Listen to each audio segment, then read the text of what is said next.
Ezra, Kabanata 2. Ito ang listahan ng mga dinalang bihag sa lalawigan ng Babylonia na bumalik sa Jerusalem at sa kani-kanilang bayan sa Huda. Nanirahan ang kanilang mga pamilya sa Babylonia simula pa nang ang mga ito ay dalhing bihag doon ni Haring Nebukadnezar.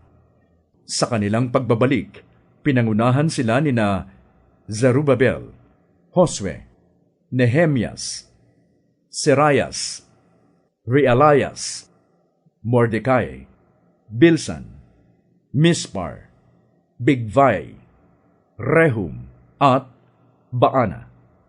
Ito ang bilang ng mga angkan ng Israel na bumalik mula sa pagkabihag.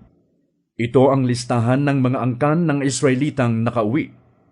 Paros, 2,172.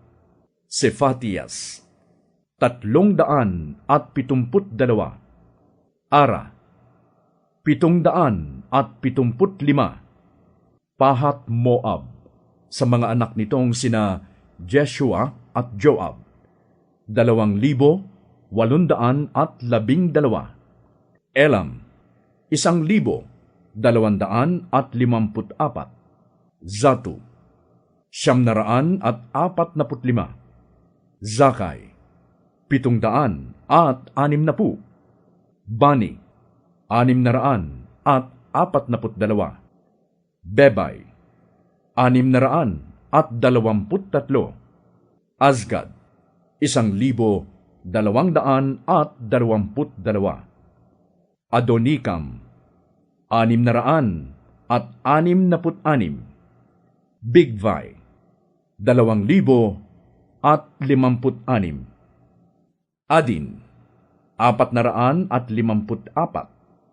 Ater, tinatawag ding Ezekias, 78. Bezai, 323. Jora, 112. Hasum, 223.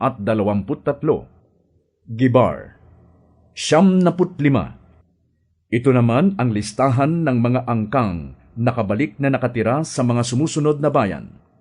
Bethlehem, 123. Netofa, 56.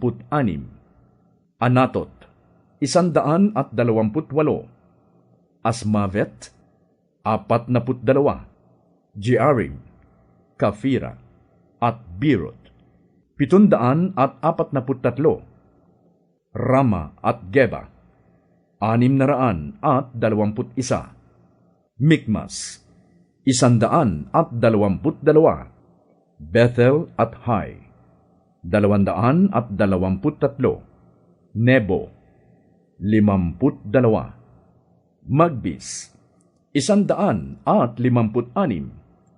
Elam, 1,254. Harim, 320. Lod, Hadid, at Ono, 725. Jericho, 345. Senaa, 3,630. Ito naman ang listahan ng mga angkan ng pari. Jedaias, mula kay Jeshua, 973. Immer, 1,052. Pashur, 1,247. Harim, 1,017. Ito naman ang listahan ng mga angkan ng Levita. Jeshua at Kadmiel, mula kay Hodavias, 74. Mga mang-aawit, mula kay Asaf, 128. Mga bantay pinto, mula kina Salum, Ater, Talmon, Akub, Hatita, at Sobay, 139.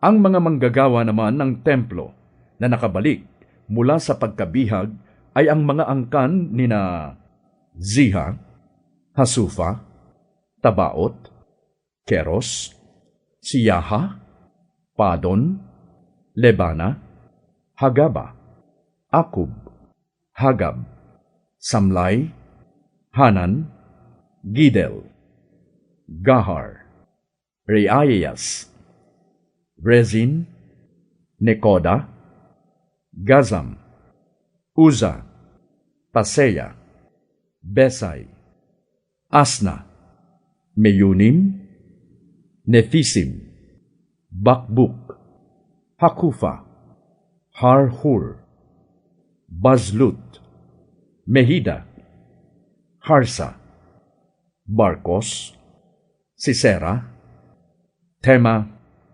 Nizayas, at Hatifa.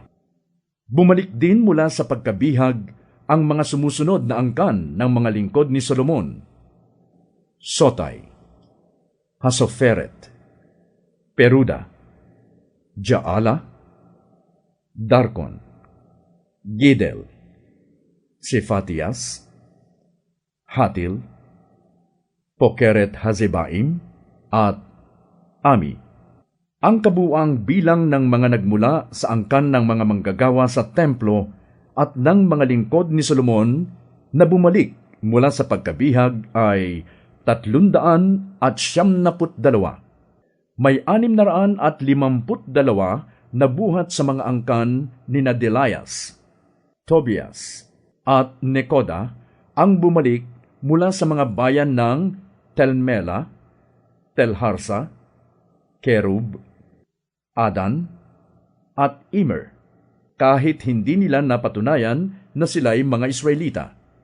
Hindi rin mapatunayan ng mga sumusunod na angkan ng mga pari ang kanilang pinagmulang lahi: Habayaz, Hakos, at Barzilai.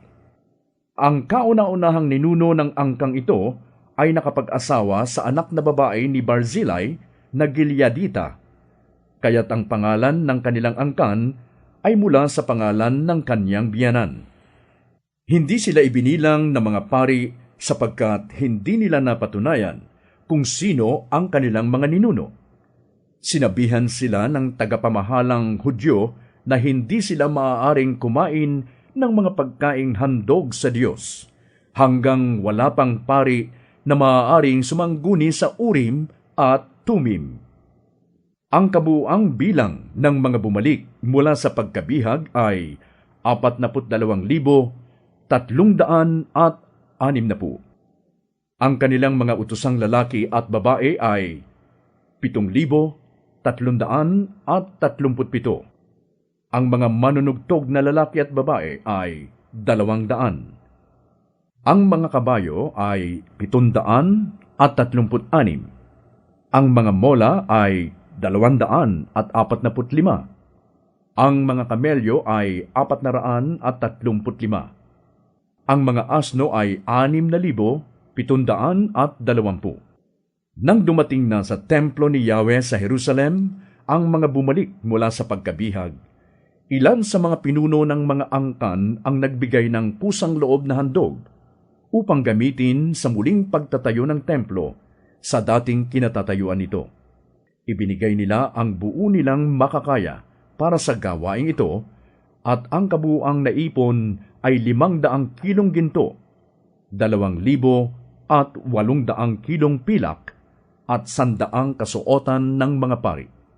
Ang mga pari, ang mga Levita, at ang ilang mga tao ay nanirahan sa loob mismo ng lungsod ng Jerusalem at sa palibot nito. Ang mga manunugtog, ang mga bantay sa templo, at ang mga manggagawa sa templo ay nanirahan naman sa mga karatig bayan. Ang ibang mga Israelita ay nanirahan sa mga bayang pinagmulan ng kani-kanilang mga ninuno.